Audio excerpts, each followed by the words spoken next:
Vamos ao nosso tema de hoje. Ainda há um caminho. Em João capítulo 20, versículo 1 ao versículo 18, o texto diz assim: No primeiro dia da semana, bem cedo, estando ainda escuro, Maria Madalena chegou ao sepulcro e viu que a pedra da entrada tinha sido removida. Então correu ao encontro de Simão Pedro e do outro discípulo a quem Jesus amava, é João, e disse: Tiraram o Senhor do sepulcro e não sabemos onde o colocaram. Note que aqui está no plural, não sabemos, porque embora o texto narre apenas Maria Madalena, nos outros textos mostram o nome das outras mulheres que estavam junto com ela ali também. Versículo 3. Pedro e o outro discípulo saíram e foram para o sepulcro. Os dois corriam. Mas o outro discípulo foi mais rápido do que Pedro e chegou primeiro ao sepulcro. Ele se curvou e olhou para dentro, viu as faixas de linho ali, mas não entrou. A seguir, Simão Pedro, que vinha atrás dele, chegou, entrou no sepulcro e viu as faixas de linho, bem como o lenço que estivera sobre a cabeça de Jesus. Ele estava dobrado à parte, separado das faixas de linho. Depois, o outro discípulo que chegara primeiro ao sepulcro também entrou, ele viu e creu. Eles ainda não haviam compreendido que, conforme as Escrituras, era necessário que Jesus ressuscitasse dos mortos. Os discípulos voltaram para casa. Maria, porém, ficou à entrada do sepulcro, chorando. Enquanto chorava, curvou-se para olhar para dentro do sepulcro e viu dois anjos vestidos de branco, sentados onde estivera o corpo de Jesus, um à cabeceira e outro aos pés, e lhe perguntaram: Mulher, por que você está chorando? Levaram embora meu senhor, respondeu ela. Eu não sei onde o puseram. Nisso ela se voltou e viu Jesus ali em pé, mas não o reconheceu. Possivelmente pelos olhos cheios de lágrimas, a tensão do momento e sem esperar que Jesus estivesse vivo. Versículo 15 diz: Mulher, por que você está chorando? Quem você está procurando? Eu acho interessante esse lado irônico, cômico de Jesus. Pensando que fosse o jardineiro, ela disse: se o Senhor o levou embora, diga-me onde o colocou e eu o levarei. Jesus lhe disse: Maria. Então ela, voltando-se para ele, Maria exclamou em aramaico: Rabone, que significa mestre. Jesus disse: Não me segure, pois ainda não voltei para o meu Pai. Vá, porém, aos meus irmãos e diga-lhes: Estou voltando para o meu Pai e Pai de vocês, para o meu Deus e Deus de vocês. Maria Madalena foi e anunciou aos discípulos: Eu vi o Senhor, e contou o que lhe dissera. Até aí.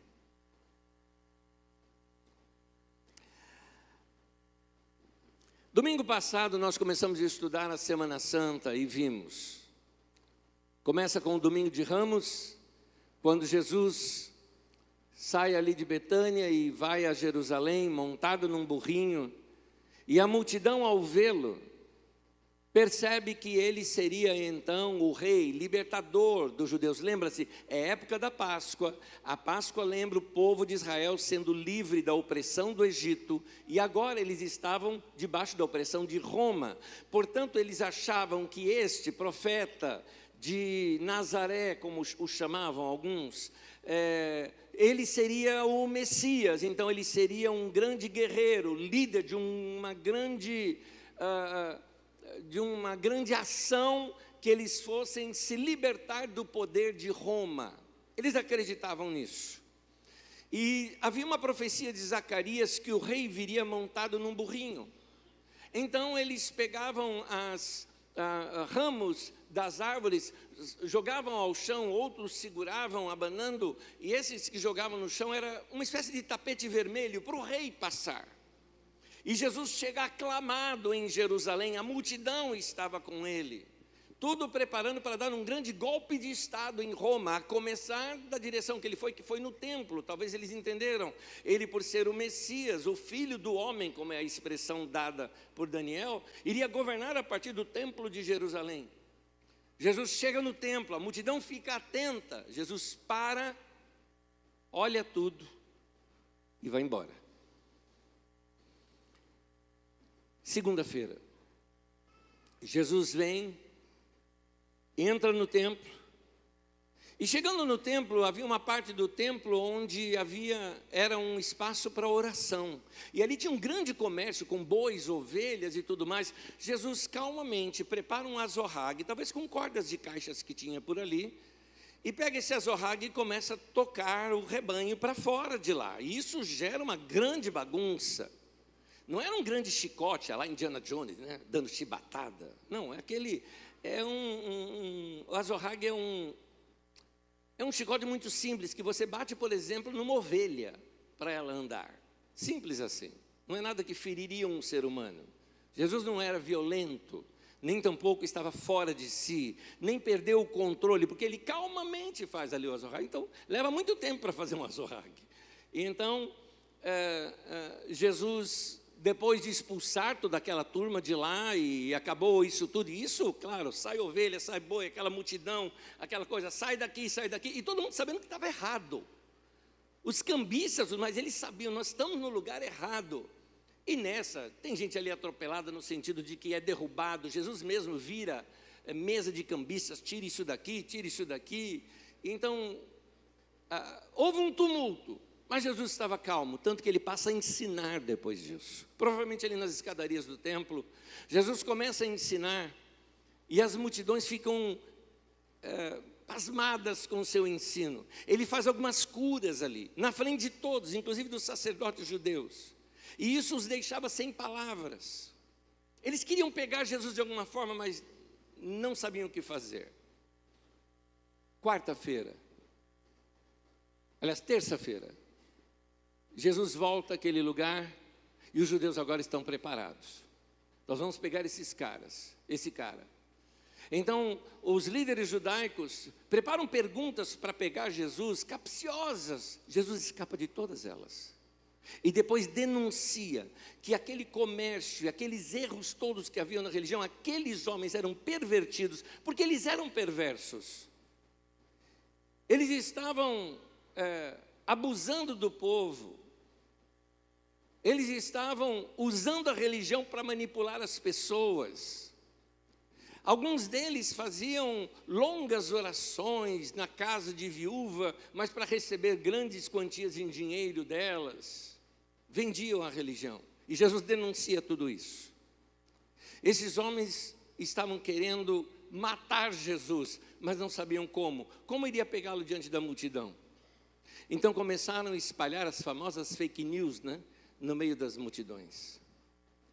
Quarta-feira,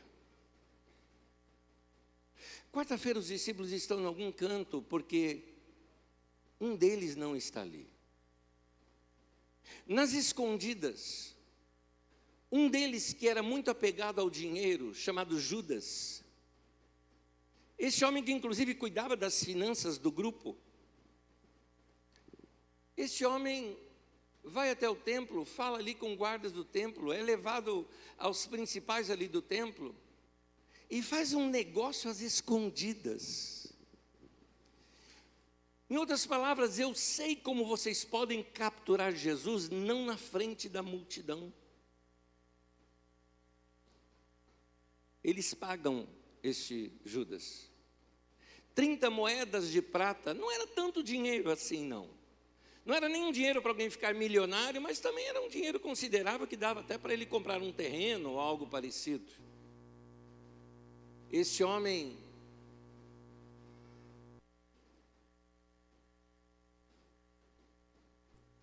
trai Jesus, talvez nem seja pelo dinheiro, mas porque Jesus já não supria suas expectativas de Messias. É interessante, Deus quando criou o ser humano, fez o ser humano à sua imagem e semelhança, e hoje as pessoas querem fazer um Deus segundo a sua pessoal imagem e semelhança. Judas queria um Messias do jeito dele, não do jeito de Deus. Judas queria um líder do jeito dele, não do jeito que Jesus era.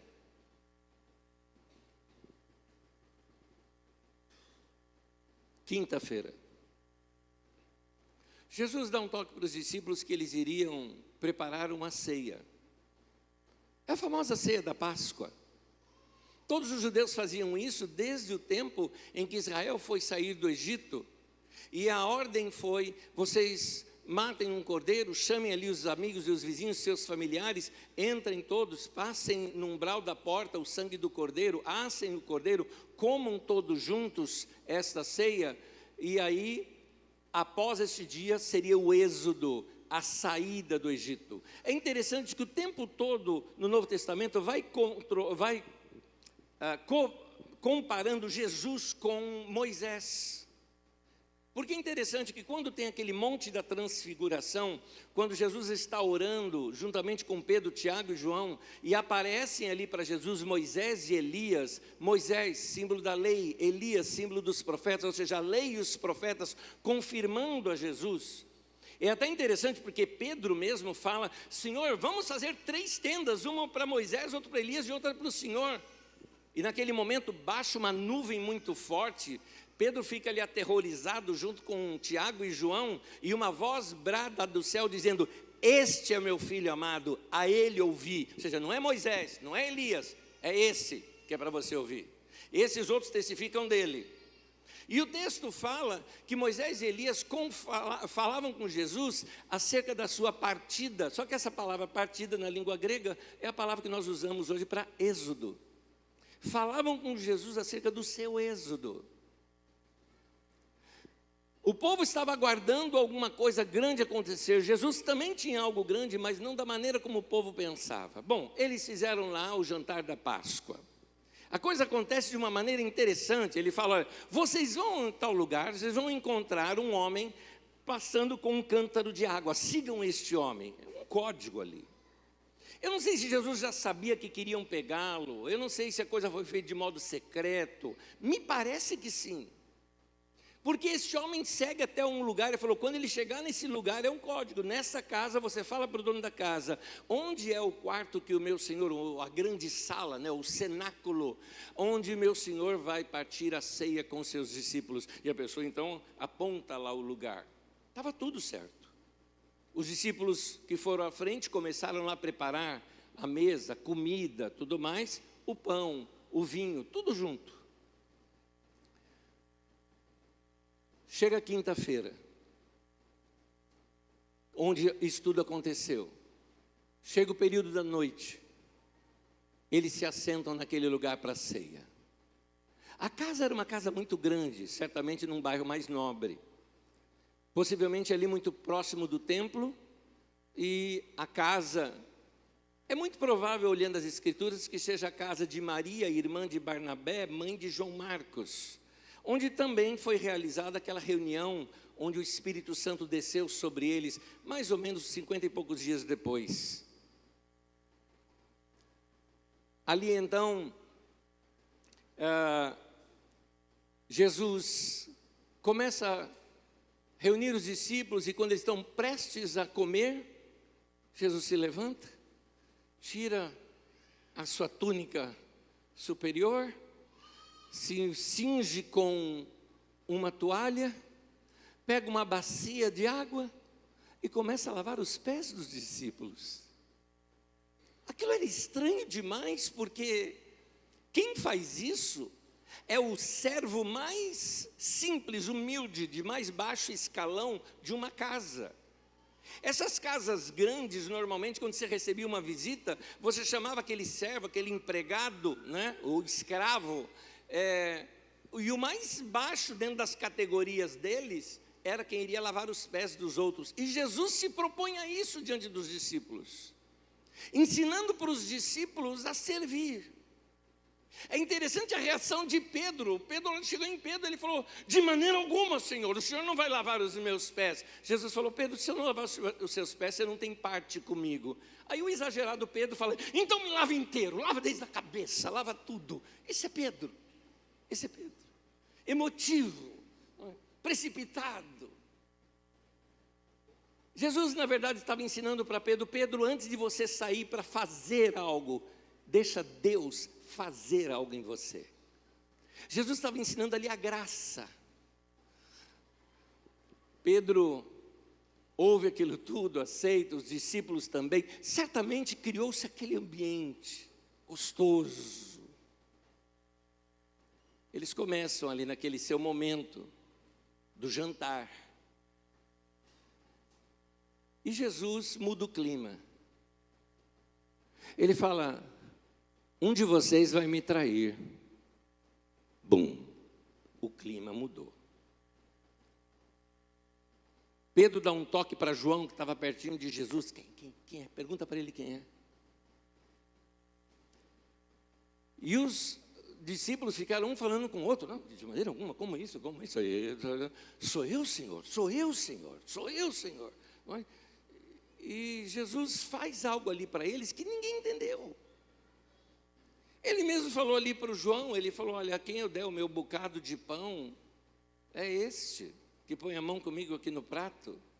Porque havia um prato comum, onde esse prato comum fica aquele molho, são pastas, cremes, molhos, e o pão é, na verdade, o seu talher. Então Jesus falou: aquele que mete a mão comigo no prato, e Judas, nesse exato momento, estava ali também. E Jesus, de modo elegante, molha o pão ali no vinho e entrega para Judas. É interessante notar, porque quando você toma a ceia, o pão e o vinho se misturam dentro de você. E Jesus ali para Judas, ele mostra: o pão e o vinho estão misturados fora de você. Você não tem uma aliança comigo lá dentro. Você é superficial. É só o seu exterior. E ele ainda chega assim para Judas, porque Judas achou, ele não sabe de nada. Eu estou fazendo uma trama. Impossível os sacerdotes terem dito isso para Jesus. Eles não vazariam essa informação. Mas Jesus era Jesus. E Jesus chega assim ainda para Judas e fala: amigo. E depois ele fala assim: e o que você tem que fazer, faça depressa. Os discípulos acharam que Judas sai nesse momento. E os discípulos acharam que Jesus mandou ele comprar alguma coisa. Ele era o dono ali, que cuidava da tesouraria, do dinheiro. Ou ele foi dar alguma oferta para os pobres, afinal era Páscoa. Mas é interessante que Jesus muda o clima depois disso. Depois da saída de Judas, Jesus começa a falar das coisas do coração.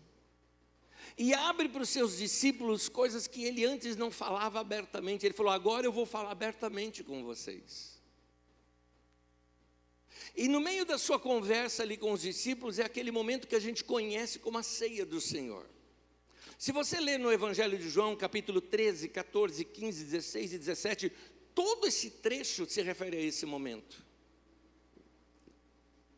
Jesus então está ali com eles e fala algo que ficou marcado na mente de todos que ali estavam, ao ponto disso ser repetido por décadas, até que isso fosse escrito. Mas antes até mesmo que fosse escrito, foi transmitido para Paulo, apóstolo, quando ele já tinha se convertido e os evangelhos não estavam escritos ainda. Tanto que Paulo apóstolo, na carta aos Coríntios, que inclusive é um dos primeiros, ou o primeiro texto do Novo Testamento a ser escrito, um dos primeiros são esses, né? Gálatas, Tessalonicenses, Coríntios, antes mesmo dos evangelhos.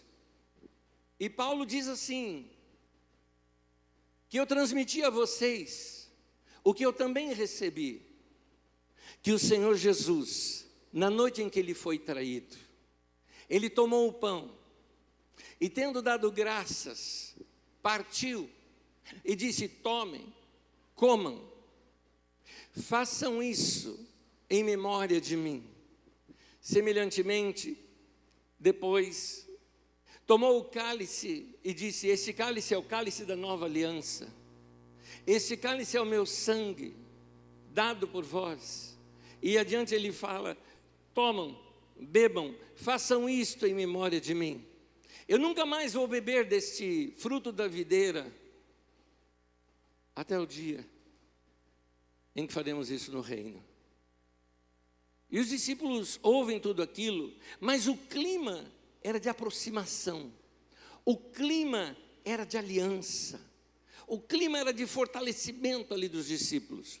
Jesus então começa a ensinar ali para eles, e ele começa a falar claramente, eu vou para o Pai, eu vou morrer.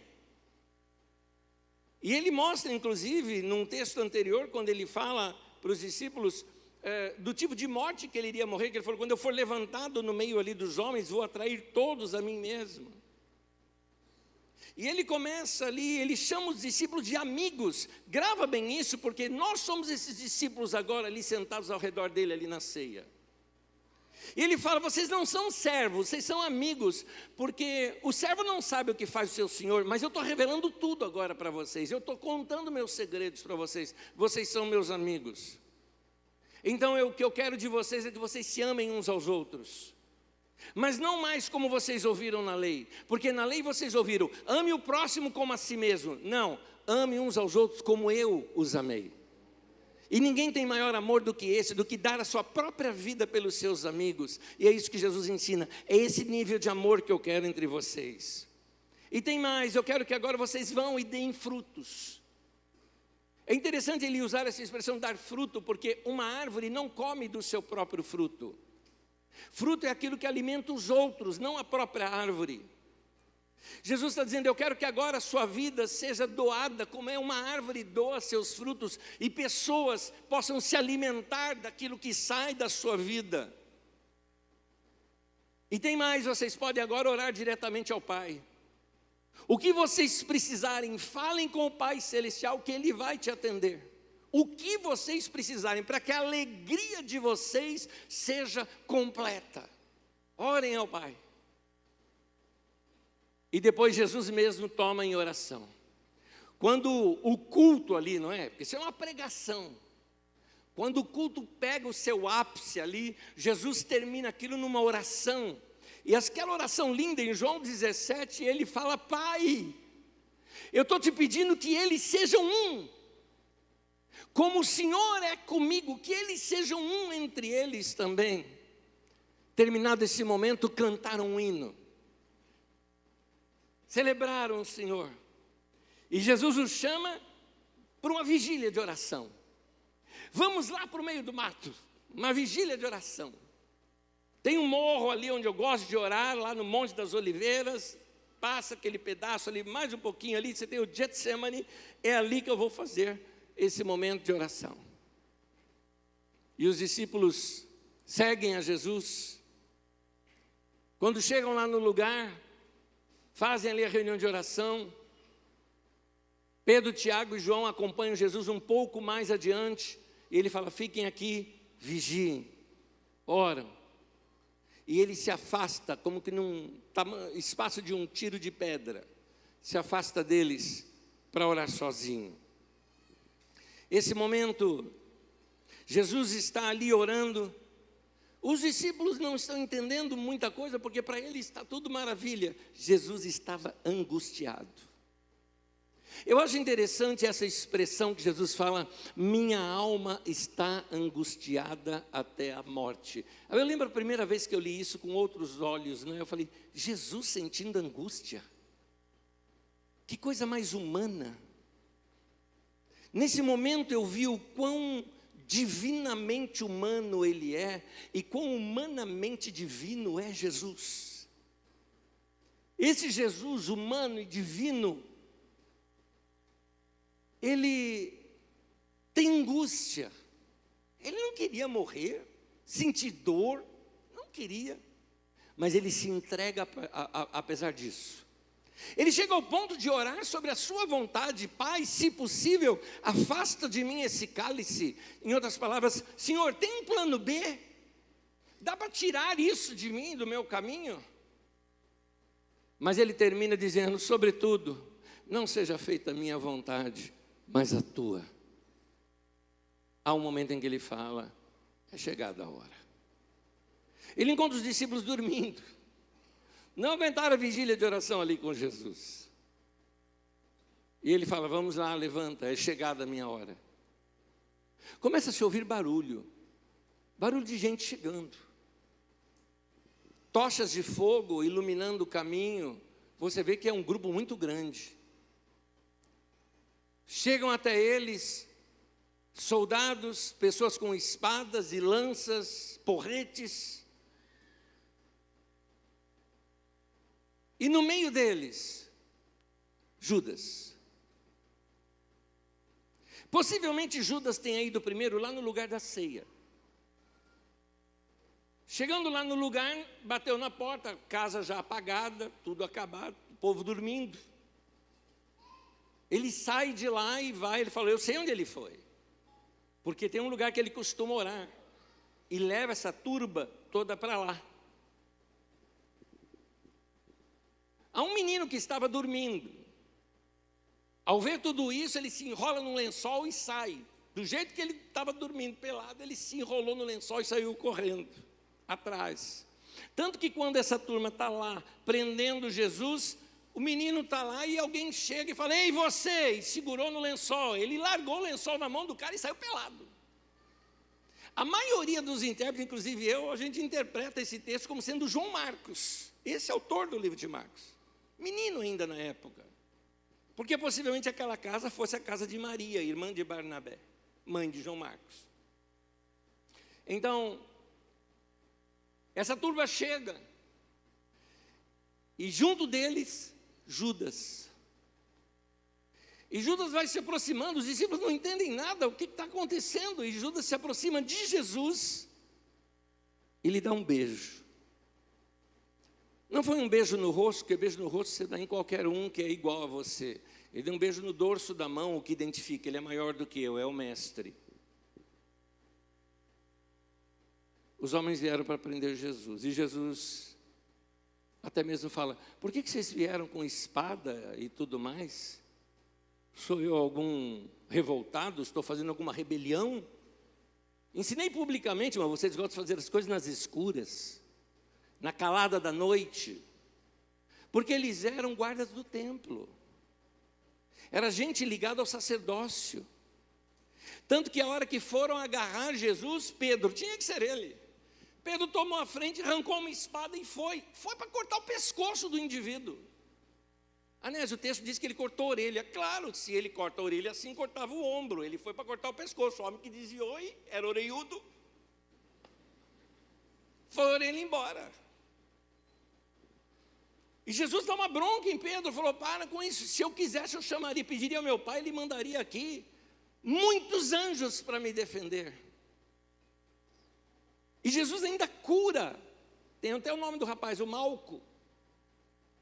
É interessante, o homem odiava Jesus, foi para prender Jesus, denunciar Jesus, e Jesus faz cura nele, mostrando como que se ama o inimigo até o fim. E Jesus mesmo se entrega. É importante você saber isso, porque Jesus não foi mártir. O mártir ele vai porque ele é pego. Jesus foi um sacrifício. Ele se entregou. Jesus se entrega, dá sinal para os seus discípulos e vai. Nesse momento os discípulos não entendem nada. Porque, como fazer agora? O mestre foi preso. Essa turma vai matar ele. E os discípulos ficam dispersos. Pedro começa a seguir para onde estão indo. E segue de longe, mas está seguindo. Eles o levam para a casa de Anás. Quem era Anás? Ele era o sogro de Caifás. Na verdade, era o cara que mandava na religião. Caifás era o sumo sacerdote, mas colocado ali por Anás. Ele que mandava. Quem era esse Anás? Anás era um sacerdote, não segundo a ordem judaica, que seria da tribo de Levi, tudo certinho, nada disso. Ele foi colocado por Roma, como sumo sacerdote. Vencido o seu prazo de sacerdócio, ele teria que sair de um lugar para outro, então ele coloca um filho. Vencido o prazo do filho, ele tira esse filho e coloca um outro filho dele. Vencido o prazo desse outro filho, ele coloca um outro filho dele. Não tendo mais filho para colocar, agora ele coloca o genro, que é o Caifás. Esses homens não eram homens de Deus. Conheciam muito bem a religião, mas usavam a religião em benefício próprio. Jesus é julgado ali por Anás, na casa do Anás. É interessante, primeiro ao invés de levar para o sumo sacerdote, que era o Caifás, leva para o Anás, que sabia, é ele que manda. Pedro conseguiu entrar no pátio da casa, deveria ser um casão daqueles. Os guardas fizeram uma fogueira ali, no pátio da casa. E nessa que fizeram ali uma fogueira no pátio da casa, chega uma mulher olha, e o Pedro assim. O Pedro queria ficar discreto. O Pedro não queria ser identificado. Ele seguia de longe, agora vivia nas sombras, cada vez mais distante, sem entender nada. E a mulher, você é um deles. Não sou não. É sim, eu te vi. Não sou não. E saiu. Está num outro canto. Chega um outro homem. Você é Galileu. Você é um deles também. Não, senhor, não sou. Não, você é assim, eu não sou. Negou Jesus. Lá na ceia, Jesus, quando começou a falar de traição, e que seria morto, e ressurreição, Pedro fala que de jeito nenhum. Eu nunca vou te abandonar. Jesus falou, Pedro, antes do galo cantar, de hoje para amanhã, antes do galo cantar, você vai me negar 3 vezes. Jesus não estava acusando Pedro nem nada, Jesus só estava dizendo, Pedro, eu sei da tua vida e da tua história, e eu te amo desse jeito, eu sei como você é. Veio a terceira vez. Na terceira vez, era um dos caras que foram lá para prender Jesus. Ele era, acho que primo ou parente do que perdeu a orelha. E ele chega e fala, eu vi você lá. Você é um dos discípulos dele. Pedro, eu não sou coisa nenhuma, não. E a Bíblia diz que Pedro praguejou. É um modo elegante da Bíblia dizer que Pedro chegou assim, falou assim para ele, vai tomar banho no tanque de Betesda. Seu filho de Nabucodonosor. E outros palavrões. Pedro desceu o nível. Nesse momento, Jesus está sendo transportado da casa de Anás para a casa de Caifás. Isso de madrugada. Zombado já pelos soldados. Nesse momento, Pedro faz isso. Um galo canta. Jesus está passando e troca um olhar com Pedro. Bem naquela hora. Do lado de Jesus, ele não estava condenando Pedro. Ele estava dizendo: eu te disse. Se eu já sabia isso e te chamei de amigo, de irmão, é porque eu te amo do jeito que você é. Deixe-me falar com todos os Pedros aqui. Não estou falando de nome, estou falando de mim e de você. Pedros e Pedras. Deixe-me falar com vocês. Não tem nada que você possa fazer que vai fazer Deus te amar mais, porque Ele já te ama no máximo.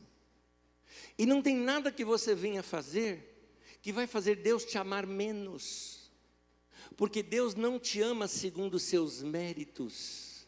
Deus te ama porque Ele te ama e acabou. É isso que Jesus estava querendo mostrar para Pedro. Só que Pedro olhou de outro lado. Eu estou desqualificado. Eu neguei o mestre. Eu não sou mais um discípulo. E Pedro chorou amargamente depois daquilo. Lá dentro dos bastidores, ele é julgado por Caifás. Quando amanhece o dia, o levam até o pretório. E ali ele é julgado por aquele que era líder ali dos romanos na Judeia. Costumamos chamar de governador ou algo parecido, mas os romanos usavam outro nome. Ele era Pôncio Pilatos. Pôncio Pilatos, que não era um homem muito simpático, mas ele ouve Jesus e ele fala: não vi nenhum mal nele. E ele vira para os judeus e fala: eu não estou vendo nenhum mal nesse homem, por que vocês querem matá-lo? Porque o judeu não poderia matar, só Roma poderia, e eles estão pedindo oficialmente para Roma: mata esse homem. Falou: vou matar pelo quê? Não, esse homem, falando no tempo, isso são coisas da religião de vocês, por que eu vou matar esse homem? Pôncio Pilatos não queria matar Jesus, ele falou: eu vou liberar Jesus, amanhã a gente dá umas chibatadas aí com uma lição para não fazer motim, e a gente libera. Mas aí Pôncio Pilatos fica sabendo que Jesus era da Galileia, que o movimento todo era um movimento galileu. Acontece que Pôncio Pilatos não tinha jurisdição sobre a Galileia. Quem tinha sobre a Galileia era Herodes o tetrarca, filho de Herodes o Grande, que já havia morrido. Esse Herodes tetrarca está lá em Jerusalém por causa das festas. Ele e Pilatos não se davam bem. Mas Pilatos então falou: quer saber uma coisa? Esse assunto não é meu, manda lá para Herodes. Então, deixa que o Herodes julgue. Vão levar Jesus até Herodes. Levam Jesus a Herodes, Herodes também não vê nada demais, manda de volta para Pilatos. Pilatos conclui: eu não vou fazer isso, eu não vou. Mas olha, quando chega na Páscoa, eu sempre libero um dos judeus aqui que é prisioneiro político. Eu vou colocá-lo aqui no meio e vocês decidam: libera o Barrabás.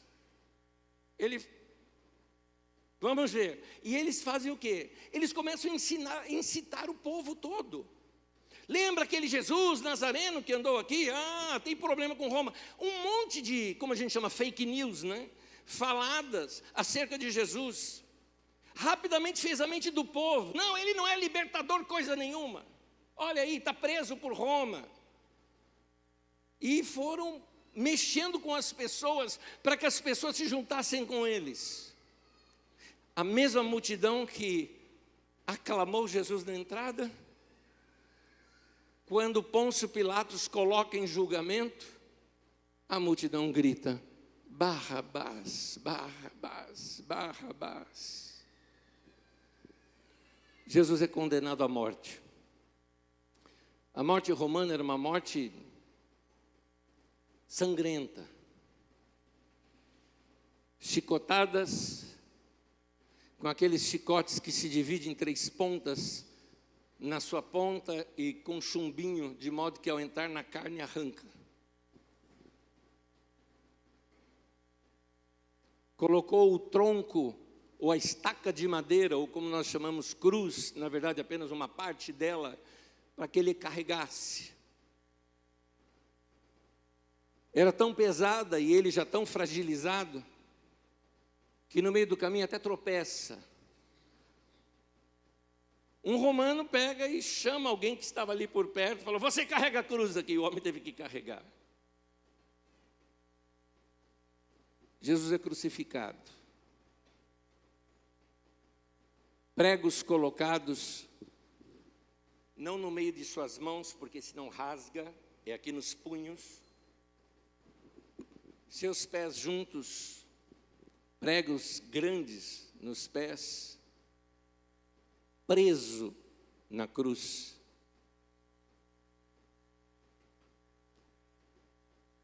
Só as mulheres tiveram coragem de ver aquilo tudo.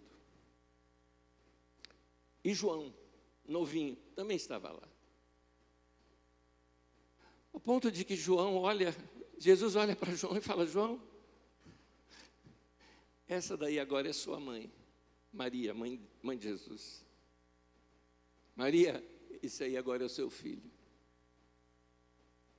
E corre-se a lenda que João pega Maria, saem de Jerusalém, vão morar em Éfeso até o fim da vida. João, que escreve Apocalipse da ilha de Patmos, ou talvez um outro João escreveu o texto de Apocalipse, não sabemos, mas o João do Evangelho de João, e tem essa tradição até hoje, que Maria teve sua casa lá em Éfeso. Então, Jesus está ali na cruz, mas daqui a pouco, tinham dois homens que estavam sendo crucificados juntamente com ele. A gente costuma dizer o bom ladrão e o mau ladrão. O mau ladrão, na verdade representou tudo que todo mundo pensava, inclusive os próprios discípulos. Eu acredito que na mente dos discípulos estava assim: não é possível, nós vimos, ele fez milagre, Deus confirmou que ele é o Messias, a gente sabe que ele é o Messias, ele é o Filho de Deus, por que vai morrer? Não bate, não dá certo isso, alguma coisa vai acontecer, ele vai fazer um milagre lá na cruz, ele vai descer lá na cruz, vai vir anjo nesse momento, e aí então nós vamos vê-lo governar tudo, reinar tudo e ganhar de Roma, alguma coisa ainda vai acontecer. E o ladrão da cruz, é isso que ele fala: o senhor não é o Filho de Deus? Então, livra-te a ti mesmo e a nós também. Você não é o Filho de Deus? Dá ordem aí, o Deus manda os anjos, a gente desce todo mundo e eu estou com o senhor nessa, eu vou junto. Massacrar esses romanos todos, seria mais ou menos isso, por detrás das palavras daquele homem.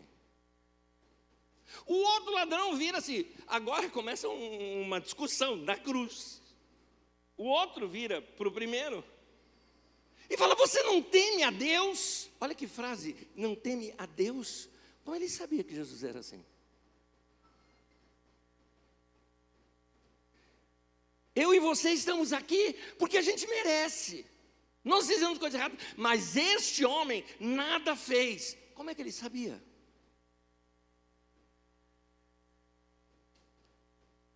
E ele se dirige a Jesus e fala: Senhor, lembra-te de mim quando entrares no teu reino. Ele sabia que Jesus era rei. E olha só, o ladrão da cruz, o bom ladrão, como a gente chama, não é? O ladrão da cruz sabia que Jesus era rei e que o reino dele não era deste mundo, ou seja, ele não era um Messias guerrilheiro, era outra coisa que ele veio pregar. Aquele homem entendeu o Evangelho e os discípulos não, menos ainda a multidão. E Jesus fala algo para aquele homem, diz: eu te digo, hoje mesmo estarás comigo no paraíso. Irmão e irmã, quero sair do texto agora e trazer para mim e para você. Vai ter um dia que será nosso último dia aqui na terra. Não sabemos se nossa morte vai ser aquela morte rápida, se Jesus volta antes, não sabemos disso. Mas se tivermos aquela morte natural, onde a gente percebe que estamos indo, eu quero te dizer uma coisa, eu vou ouvir isso, e você vai ouvir isso no seu coração, nos nossos últimos momentos aqui na terra. Nós vamos ouvir aquela voz do Senhor batendo no nosso coração e dizendo: hoje mesmo você estará comigo no paraíso. É isso, essa é a nossa fé. Essa é a nossa fé. Essa é a nossa fé.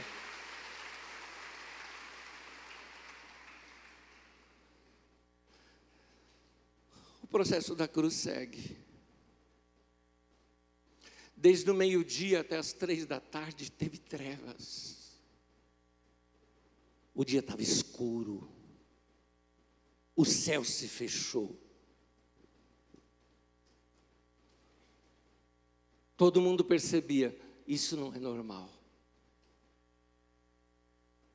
Provavelmente às 3 da tarde, Jesus dá um brado. E ele fala: Pai, na tua mão eu entrego o meu espírito. E tendo dito isso, ele falou: está consumado. Ele tendo dito isso, expirou. Naquele momento teve um tremor na terra. A alguns quilômetros dali, lá no templo, que era chamada a casa de Deus, e que Deus habitava no Santo dos Santos, de modo que somente o sumo sacerdote, uma vez por ano, chegava naquele lugar. O Santo dos Santos era aquele lugar separado dentro do templo, que só o sumo sacerdote entrava, e ele era separado por uma grande, eu vou chamar assim, uma parede de cortina. Porque não era uma cortina simples, leve, não, grossa, que a mão de um homem não conseguiria rompê-la. Diz o texto bíblico que naquele momento a cortina, o véu do templo, se rasgou de cima a baixo e se abriu, porque Jesus abriu um novo e vivo caminho. Agora não é mais o sumo sacerdote só que pode entrar, o sumo sacerdote agora é Jesus, e com Jesus ele deixou aberto e disse: agora todos vocês podem comparecer perante o nosso Pai que está nos céus. Eu abri o caminho, está consumado, é isso que eu vim fazer. Agora nós podemos entrar, podemos falar com Deus. Naquele momento em que ele dá aquele brado, talvez os homens, com certeza homens e as mulheres, não entenderam aquilo. Ele morreu, a gente ainda achou que ele iria descer de lá. Os outros guardas vieram e falaram: gente, vamos apressar porque vai chegar o sábado. Mas não é sexta à tarde? Sim, mas o sábado para eles começa às 6 da tarde de sexta. Senão vai ficar aqui expostos esses corpos e vai cheirar mal, e tem que tirar esses homens daqui, tenho certeza que já estão mortos. Foram os guardas então quebrando as pernas dos outros para que morram mais rápido. Quando chegaram em Jesus já estava morto, não se quebrou nenhum de seus ossos, porque isso estava profetizado no livro de Salmos. Mas um dos guardas pega uma lança, enfia do lado dele e jorra ali água e sangue. E o guarda, impressionado, quando Jesus deu aquela palavra de morte, ele disse assim, guarda romano diz: este era verdadeiramente o Filho de Deus. Precisava ser tirado lá da cruz. Um homem muito rico, chamado José de Arimateia, falou: eu tenho um túmulo, coloca lá no meu túmulo. Porque esses homens que eram mortos desse modo de crucificação, eram jogados em valas e enterrados de qualquer jeito. Enrolaram o corpo de Jesus num pano e levaram para o túmulo de José de Arimateia, mas não teve tempo de fazer limpeza, tratamento, porque tudo tem que acabar antes das 6. Depois das 6 você não pode caminhar mais do que 1 quilômetro, então eles já teriam que estar perto de casa, então tem que ser antes, tudo tem que ser muito rápido. José de Arimateia tinha um túmulo daqueles que vamos chamar assim chiques, era uma caverna, uma grande pedra muito bem feita, lapidada, que rolava. Essa pedra era tão pesada que precisava de 2 ou 3 homens para rolar essa pedra. Colocaram-no ali Mas também mandaram 2 guardas ficarem ali vigiando, para que ninguém roubasse o seu corpo. Jesus foi colocado no túmulo enrolado, um lenço cobrindo seu rosto. E começa o sábado. O que aconteceu no sábado? Nada. Silêncio. Nada. Angústia. Dúvida. Como dizia uma letra de uma canção nossa na Páscoa, o que será de nós? Imagina, eu deixei tudo para segui-lo. Eu achei que ele fosse o Messias, eu tinha certeza. Mas morreu, acabou.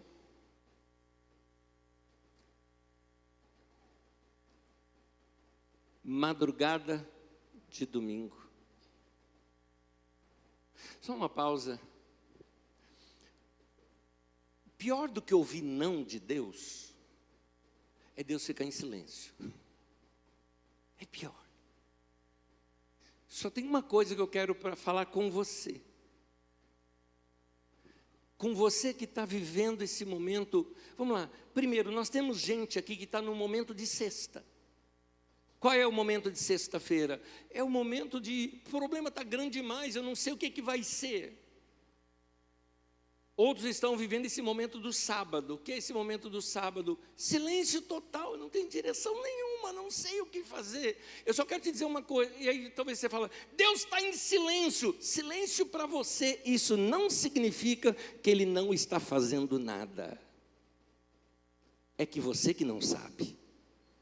Como nenhum também dos discípulos sabiam. Domingo pela manhã, bem de manhãzinha, possivelmente 6 da manhã. As mulheres vão ao templo, ao túmulo.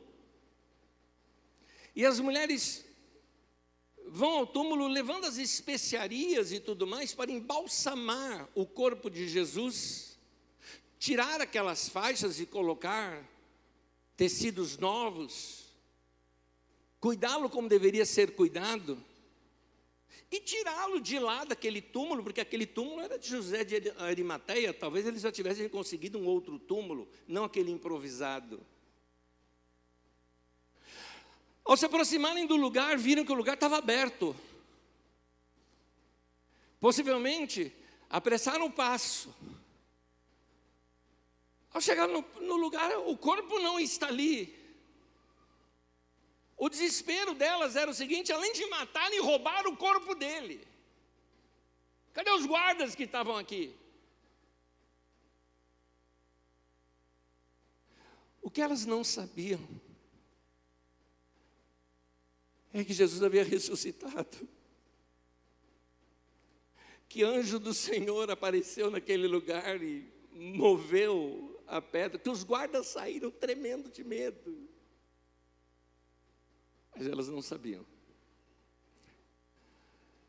E apavoradas, voltaram para contar aos discípulos que roubaram o corpo do Senhor.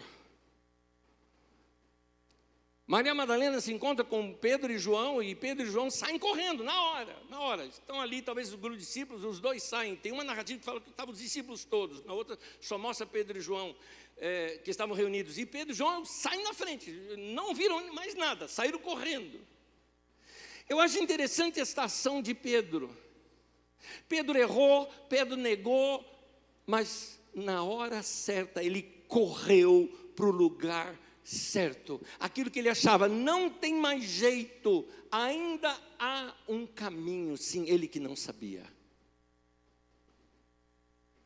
Ele corre para aquele lugar.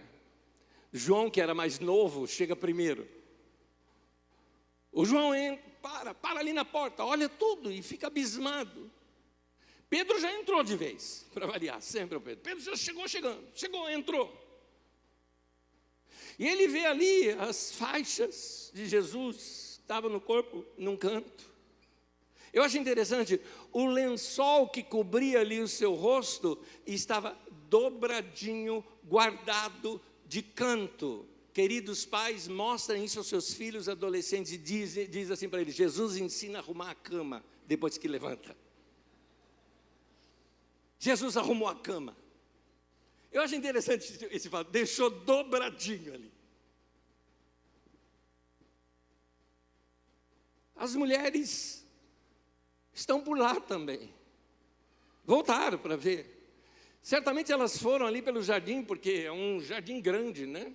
E saem pelos lugares para ver, será que jogaram em algum outro canto? O que aconteceu? Alguém tem alguma notícia? Pedro e João voltam para trás. Maria Madalena fica ali na porta. Aí ela nota outros ali dentro. Ela não tinha visto antes. No outro texto, inclusive, mostra anjos aparecendo para as mulheres também. E elas abaixam a cabeça. E aqueles anjos disseram o seguinte para elas: por que vocês estão procurando entre os mortos aquele que vive? Ele não está aqui, ele ressuscitou. É claro que aquilo aquece o coração, é claro que aquilo os fizeram chorar. Eu imagino, Maria Madalena é uma dessas, está ali chorando, ela está, mas talvez não acreditando. Não, me fala, onde é que vocês colocaram o corpo dele? Onde ele está? Fala que eu vou buscar. Chega alguém ali do lado dela, ela acha que é o jardineiro. Fala para mim, fala para mim. Onde é que você colocou ele? Fala que eu vou buscar. Ela não reconhece, ela está falando com Jesus. Mulher, o que você procura? Esse Jesus é demais. Roubaram o corpo do meu mestre. Me fala, onde você colocou? Você sabe de alguma coisa? Ele para, como que alguém querendo... Sabe quando alguém está em pânico e você quer acordar a pessoa? Eu acho que ele pegou a mulher e falou: Maria. Hã?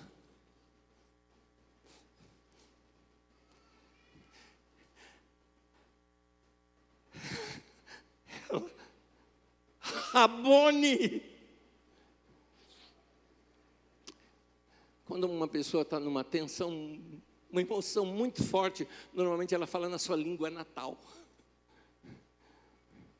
Ela fala em aramaico ali com ele: Rabone. Ele falou: não me agarra, eu vou para o pai ainda. Vai falar aos meus discípulos. É interessante, lá no Evangelho de Marcos diz assim: fala isso aos discípulos e a Pedro, pelo nome. Maria Madalena volta, conta para os discípulos. Inclusive ele falou e a Pedro. Porque se falasse para os discípulos, Pedro falava: eu não sou mais. Ele falou: não, falou você pelo nome. Ele quer você. Daqui a pouco chegou outra notícia. Um casal, eu estou supondo ser um casal, fala 2 discípulos, sou eu que suponho ser um casal. Voltando lá do momento da crucificação, indo para sua casa lá em Emaús, encontram um viajante, começam a conversar com o viajante, e o viajante falou: o que aconteceu? Ele falou: só você que não sabe. E eles começam a contar para Jesus o que aconteceu com Jesus em Jerusalém. E Jesus entra com eles na casa, e a hora que ele parte o pão, a maneira dele partir o pão, os olhos deles são abertos, eles veem que é Jesus e ele desaparece da frente deles. Eles vão correndo para Jerusalém contar também, mas o povo não está acreditando. Não é só Tomé que não acreditou, os outros também não. Tomé não acreditou mais ainda do que os outros. Há um momento em que os discípulos estão todos reunidos, eu vou terminar. E eles estão todos reunidos ali na casa, ainda temerosos. As mulheres viram que Jesus ressuscitou. Mas, desculpe aqui o machismo daqueles homens, não meu, daqueles homens, mas são mulheres. Porque naquele tempo, quando tinha uma denúncia pública, não era válida a denúncia de uma mulher, só era válida a denúncia de um homem. Como é que a gente vai se firmar nisso?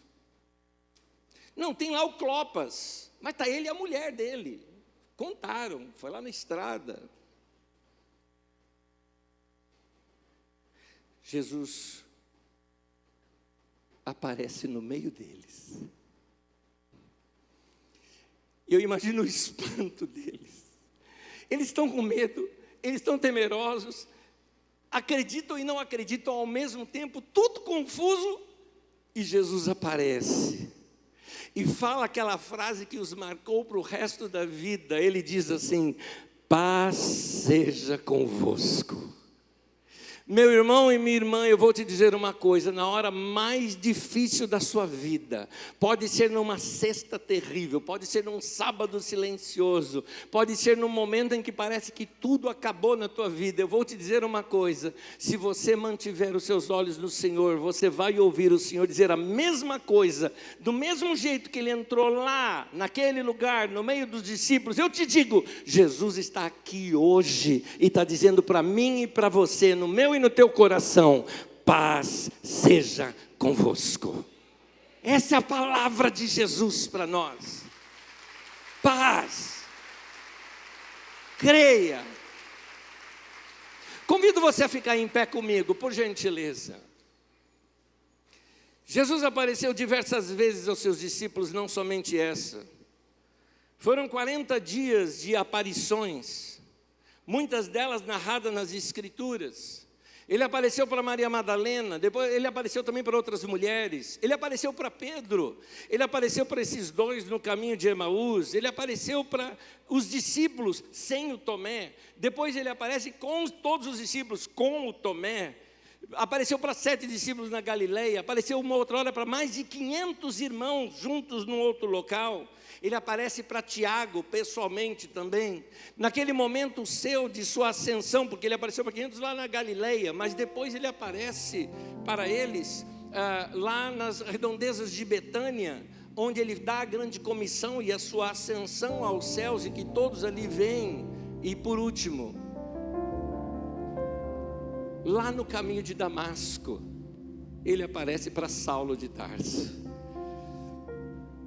Muitos irmãos ao longo da história da igreja narram ter tido experiências de aparições de Jesus. Eu não duvido. Eu não vi, mas eu não duvido.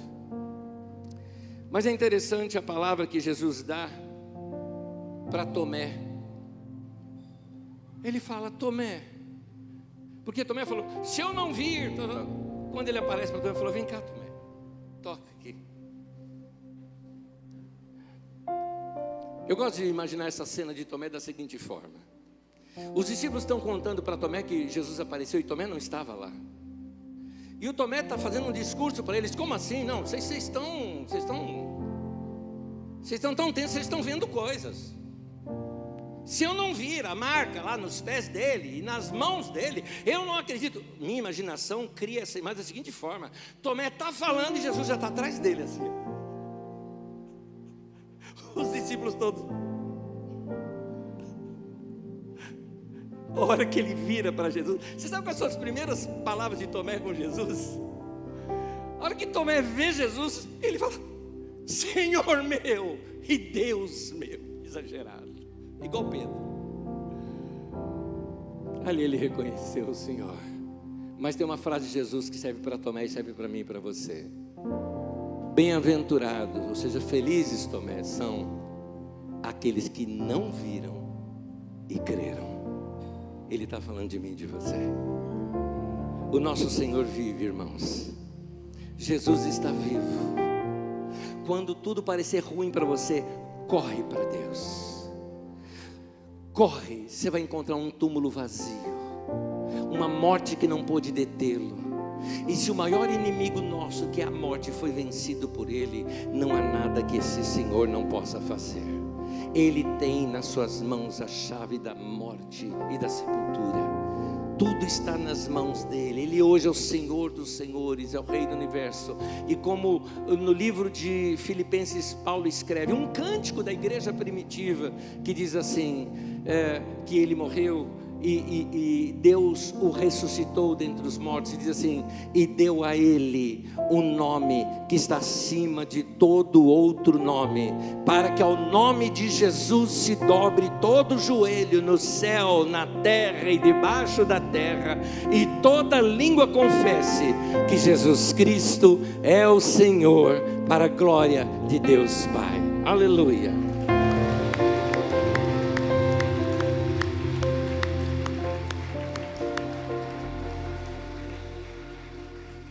Ele ressuscitou, Ele está vivo, e essa é a nossa fé. Me permita abençoá-los.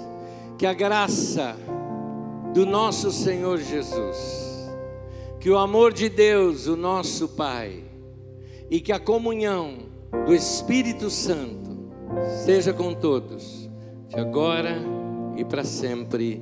Amém, amém. Deus abençoe. Deus abençoe. Convido você a abençoar seu irmão e sua irmã, desejando um bom domingo de Páscoa, um domingo da ressurreição. E a todos vocês que nos acompanharam pela internet, graça, paz, bênção na sua vida. Ande na ressurreição de Jesus. Deus abençoe.